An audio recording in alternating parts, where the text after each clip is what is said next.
बिस्मिल्लाहिर्रहमानिर्रहीम अस्सलाम वालेकुम। जैसा कि आप लोग जानते हैं कि हमारे चैनल से ओमेगा होम और ओमेगा रेजिडेंशिया और अल गार्डन, अल नूर और वेस्ट मरीना इसके बारे में पहले वीडियोस अपलोड हो चुकी हैं, लेकिन स्टिल लोग उनके बारे में कुछ क्वेश्चंस कर रहे हैं। और उसके अलावा जो रहमान गार्डन फ़ेज़ 7 है उसके बारे में और रहमान गार्डन फ़ेज़ 2 के बारे में बहुत ज़्यादा क्वेश्चन लोग कर रहे थे कि क्या यहाँ पे इंस्टॉलमेंट्स पे प्लॉट या फ़ाइल लेनी चाहिए या नहीं। हमारे चैनल पे इन सोसाइटीज़ के अलावा जो है लाहौर स्मार्ट सिटी और ऐसे गार्डन और सफारी गार्डन, बहरिया, ईएमसी और इनसे रिलेटेड काफ़ी सोसाइटीज़ के बारे में, किंग्स टाउन, अलकबी टाउन वगैरह जहाँ पे इंस्टॉलमेंट्स के प्रोजेक्ट्स चल रहे हैं उनके बारे में भी हमने डिटेल वीडियोस अपलोड किए हैं। तो मैंने आज ये डिसाइड किया कि तीनों जो सोसाइटीज़ हैं, जड़ावाला रोड जो शरकपुर रोड पे तीनों सोसाइटीज़ हैं जिसमें ओमेगा होम्स आ जाती है और अल नूर ऑर्चर्ड वेस्ट मरीना और रहमान गार्डन फ़ेज़ 7, तीनों के बारे में मैं आपको सरसरी एक कंपैरिजन दे देता हूँ। बाकी आपका अपना डिसीजन है कि आपने वहाँ पे लेना है या नहीं लेना।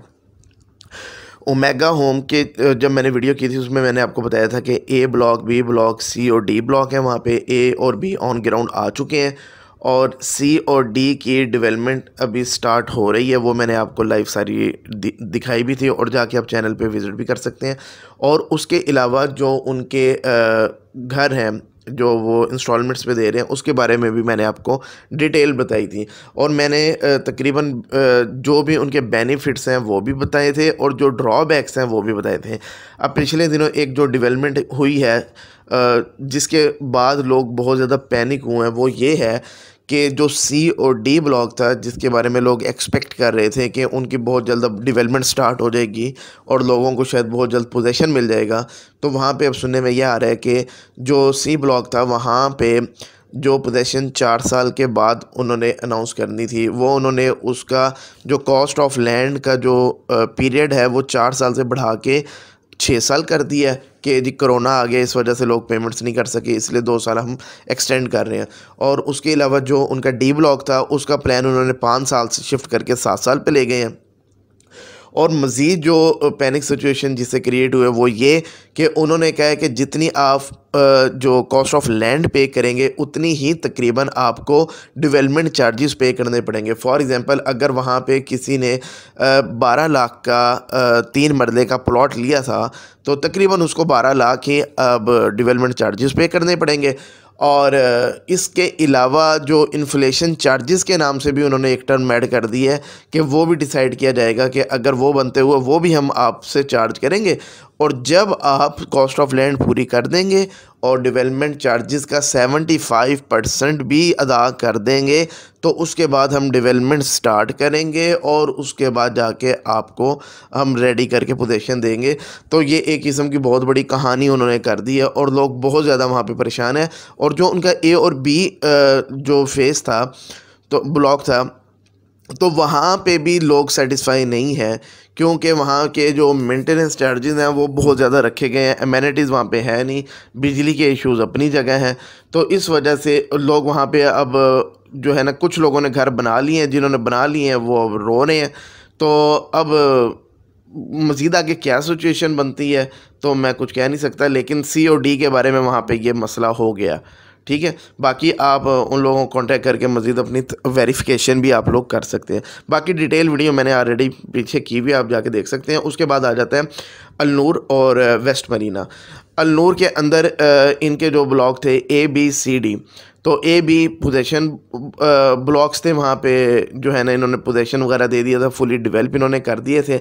और सी और डी जो है उनका बैलेटिंग वगैरह हो गई थी, इनके मैप्स वगैरह आ गए थे। सी की इन्होंने डेवलपमेंट स्टार्ट कर दी थी और डी की भी थोड़ी बहुत स्टार्ट हो गई है डेवलपमेंट।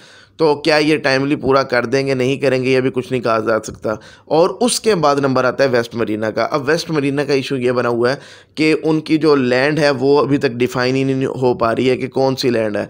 अब कुछ लोग कह रहे हैं कि जी लैंड ख़रीद ली है, कुछ लोग कह रहे हैं कि अभी नहीं ख़रीदी, कुछ र्यूमर्स ये आ रही हैं कि 2 किलोमीटर आगे जाके इनको लैंड मिली है, इनके साथ लैंड नहीं मिली। तो इस तरह की ना बहुत एक खिचड़ी बनी हुई है चीज़ों की। अच्छा, अब जो इनके डेवलप ब्लॉक्स हैं जो ए और बी हैं, वहाँ पे भी इलेक्ट्रिसिटी का भी स्टिल इशू है। इनका 7 साल का कॉन्ट्रैक्ट हुआ हुआ है कि इनको बिजली मिली हुई है। अगर वो कॉन्ट्रैक्ट रिन्यू हो गया तो वेल एंड गुड, नहीं तो वापडा और जो कंज्यूमर होगा वो आमने सामने होंगे। तो ये चीज़ें, ये वो ब्लॉक्स हैं जो इनके डेवलप हो चुके हैं, वहाँ पे ये मसले मसाइल हैं। और COD तो जब मिलेगा उसके बाद कहीं वेस्ट मरीना का नंबर आएगा। तो ये इंस्टॉलमेंट्स प्लान वाली जो होती हैं ये लंबी गेम में होती हैं, इतनी जल्दी नहीं है। और अगर हम इनका जो प्रीवियस प्रोजेक्ट है अल-जलील गार्डन उसकी बात करें तो उसके अंदर इन्होंने नो डाउट जो डेवलपमेंट है वो बहुत अच्छी की है। कंस्ट्रक्शन वगैरह, पार्क्स वगैरह और रोड्स का इंफ्रास्ट्रक्चर अच्छा है और वहाँ पे रेजिडेंसीज भी बहुत ज़्यादा आ गई हैं। लेकिन जो मेन एक कमर्शियल मार्केट्स वगैरह वहाँ पे एब्सेंट है। लोग रहमान गार्डन फ़ेज़ 2 की जाके मार्केट यूज़ करते हैं। हॉस्पिटल जो है वो वहाँ पे एब्सेंट है, वो भी वहाँ पे यूज़ करते हैं। इंटरनेट की हाई स्पीड इंटरनेट जो है वो फैसिलिटीज़ भी वहाँ पे एब्सेंट है। तो ये कुछ चीज़ें हैं जो इनके पहले प्रोजेक्ट में लोगों को नहीं मिली हैं। तो यहाँ पे ये मिलती हैं नहीं मिलती वो एक अलग चीज़ है। लोकेशन की अगर बात करूँ तो ओमेगा होम और जो अल-जलील गार्डन है ये तो मोटरवे जो इंटरचेंज है, फैज़पुर इंटरचेंज उतरते साथ ही है। लेकिन अगर आपने रहमान गार्डन फ़ेज़ 7 या वेस्ट मरीना की तरफ आना है तो आपको 2.5-3 किलोमीटर का ट्रैवल करना पड़ेगा। तो इनके लिए लोकेशन बनती है।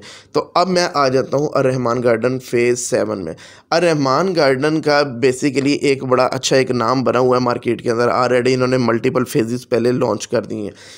और इसी रोड पे अगर मैं बात करूँ शरकपुर रोड पे, तो इनका फ़ेज़ 2 है जो इनका बहुत ज़्यादा सक्सेसफुल एक प्रोजेक्ट रहा है। और वहाँ पे रेजिडेंसीज भी बहुत ज़्यादा हुई हैं, वहाँ पे इन्होंने पार्क्स भी दिए हैं, वहाँ पे पूरा इंफ्रास्ट्रक्चर भी बनाया है, मार्केट्स भी वहाँ मौजूद हैं, वहाँ पे हॉस्पिटल भी प्रॉपर चल रहा है, मसाजिद भी हैं। और बाकी जो ये सोसाइटीज़ हैं ये रहमान गार्डन फ़ेज़ 2 की एमेनिटीज़ जाके यूज़ कर रही हैं।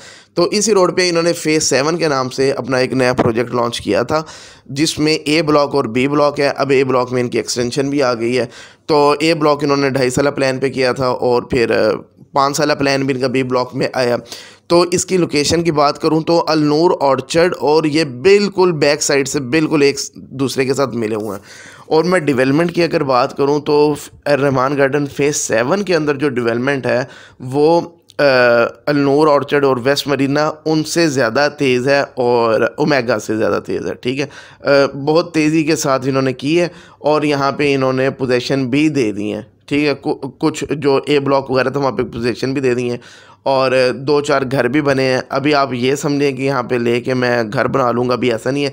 कारपेटेड अभी सड़कें नहीं हुई हैं, सीवरेज का काम चल रहा है अंडरग्राउंड और कारपेटिंग का काम अभी होना है। और इसके अलावा इन्होंने यही अनाउंस किया था कि 2.5 साल के बाद हम बैलेटिंग कर देंगे। 5 साल का जो प्लान है 2.5 साल में बैलेटिंग कर देंगे, 5 साल के बाद आपको पोजीशन दे देंगे। अच्छा, जो इंस्टॉलमेंट्स प्लान वालों का एक सबसे बड़ा मसला ये होता है, उसमें यही नहीं पता लगता कि इन लोगों ने फ़ाइल्स कितनी सेल की हैं और इनके पास जगह कितने प्लॉट्स की मौजूद है। तो ये किसी के पास कोई रिकॉर्ड नहीं, कोई भी इनको ट्रेस नहीं कर सकता। तो ये सिर्फ सोसाइटी को ही पता होता है कि हमने फ़ाइलें अगर 5,000 फ़ाइलें बेची हैं, क्या हमारे पास 5,000 प्लॉट्स की जगह भी है या नहीं। तो यही मसले अल-जलील वालों के साथ पहले हुए हैं। अब क्या पता वेस्ट मरीना में भी ये हो। यही इश्यूज ओमेगा वालों के साथ हैं और मैं इस बात की गारंटी नहीं दे सकता कि रहमान गार्डन भी ये काम करेगा नहीं करेगा। लेकिन अभी तक जो ट्रैक है उसमें यही है कि रहमान वालों ने जितनी फ़ाइलें बेची होती हैं तकरीबन उतनी ज़मीन इनके पास, थोड़ा बहुत प्लस माइनस इनके साथ भी हुआ है, तो इनके पास तकरीबन उतनी ज़मीन मौजूद होती है। लेकिन यहाँ पे फ़ेज़ 7 के केस में क्या सीन है कोई कुछ नहीं कह सकता कि क्या इन्होंने ओवर फाइलें तो नहीं बेची हुई। तो अगर ओवर फाइलें बेची हुई तो मसला तब बनता है। फिर वो क्या करते हैं, आपको तरह तरह से तंग करते हैं। फिर आप क्या करते हैं, दरमियान में ही आप जो है ना विड्रॉ कर जाते हैं। अगर मैं इस वक्त इनकी प्राइसेस की बात करूँ तो वेस्ट मरीना के अंदर नेगेटिव के अंदर फ़ाइलें चल रही हैं अगर आप बेचने फ़ाइल जाते हो, और जिन लोगों ने वहाँ ख़रीदे हैं वो मेरी बात को इंडोर्स भी करेंगे। और इसी तरह आप COD ओमेगा रेजिडेंसिया की बात करो, वहाँ पे भी नेगेटिव में जा रही हैं फ़ाइलें।